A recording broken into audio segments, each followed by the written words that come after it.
കമൽ, എന്തൊരു വേദനയാണ് അവരുടെ വാക്കുകളിൽ. എല്ലാം നഷ്ടപ്പെട്ടവരുടെ, ഉറ്റവരെ അടക്കം നഷ്ടപ്പെട്ടവരുടെ വേദനയാണ്, പ്രയാസമാണ്, കണ്ണീരാണ്. കണ്ടില്ല എന്ന് ആർക്കും നടിക്കാൻ കഴിയില്ല. അവരുടെ ആവശ്യങ്ങൾ എന്താണ് കമൽ?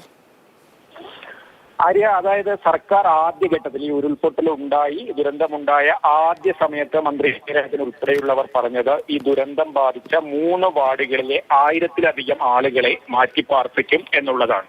അതിനുശേഷം പക്ഷേ പിന്നീട് ജോൺ മത്തായി വിദഗ്ധ സമിതി വരുന്നു. വാസയോഗ്യമായ സ്ഥലങ്ങളും യോഗ്യമല്ലാത്ത സ്ഥലങ്ങളും ഒക്കെ അടയാളപ്പെടുത്തുന്നു. ആ വിദഗ്ധ സമിതിയുടെ റിപ്പോർട്ടിന്റെ അടിസ്ഥാനത്തിൽ ഈ പുനരധിവാസത്തിന് അർഹരായവരുടെ പട്ടിക എണ്ണം സർക്കാർ സോർട്ട് ചെയ്ത് കുറച്ചുകൊണ്ടുവരുന്നു. അപ്പോൾ ആദ്യ ലിസ്റ്റ് പ്രസിദ്ധീകരിച്ചപ്പോൾ ഈ ആദ്യത്തെ പട്ടിക പ്രസിദ്ധീകരിക്കുന്നു. അത് കഴിഞ്ഞ രണ്ടാമത്തെ 81 പേരുടെ പട്ടിക പ്രസിദ്ധീകരിക്കുന്നു. ആദ്യ പട്ടികയിൽ 242 കുടുംബങ്ങൾ വരുന്നു.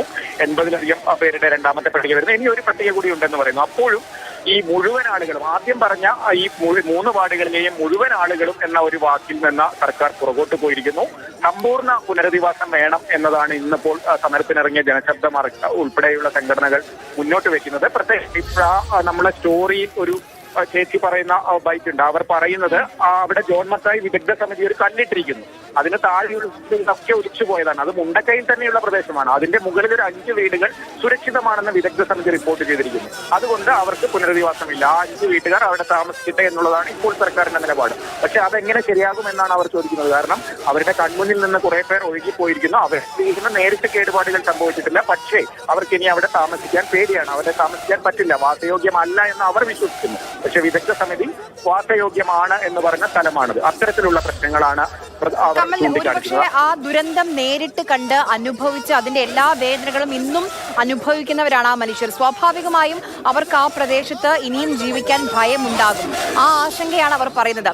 അതുകൂടി വിദഗ്ധ സമിതിയൊക്കെ വെക്കുന്നു, ശരിയാണ്, അവരുടെ റിപ്പോർട്ട് നൽകുന്നു. പക്ഷേ ഈ ജനങ്ങളുടെ ആശങ്ക അതുകൂടി പരിഹരിക്കേണ്ടതില്ലേ നമ്മൾ?